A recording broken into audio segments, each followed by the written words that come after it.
Friends, good morning అందరికీ. ఈరోజు speciality వచ్చేసి రాజీవ్ గాంధీ గారిది బర్త్డే అనమాట. ఆయన పుట్టింది వచ్చేసి 20th ఆగస్ట్ 1944లో పుట్టారనమాట. అంటే ఇప్పటికి 81 years కంప్లీట్ చేసుకున్నారు. 82 అయింది. ఆయన చనిపోయింది మనకు తెలిసింది 1991లో చనిపోయారనమాట. మేలో. అది కూడా మనకు తెలిసిందే, ఏరోప్లేన్ ప్రమాదంలో చనిపోయారు. అంటే బతికింది దాదాపు 37 years మాత్రం బతికాడు.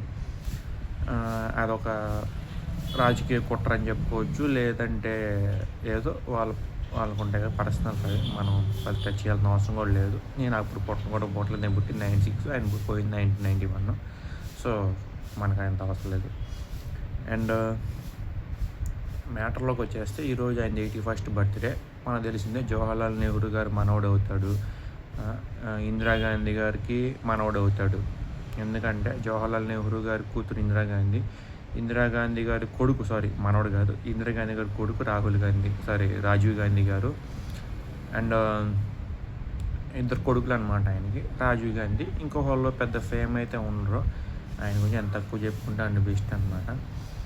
అండ్ రాజీవ్ గాంధీ గారి కొడుకు మనకు తెలిసింది ఇప్పుడు రాహుల్ గాంధీ గారు.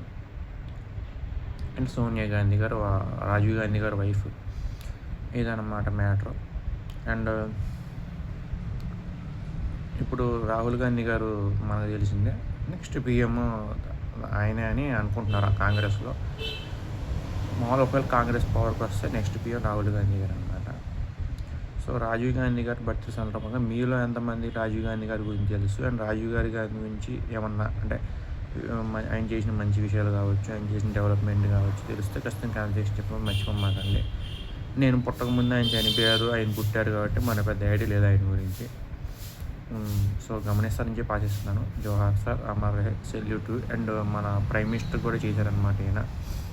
సో జై హింద్, థ్యాంక్ యూ.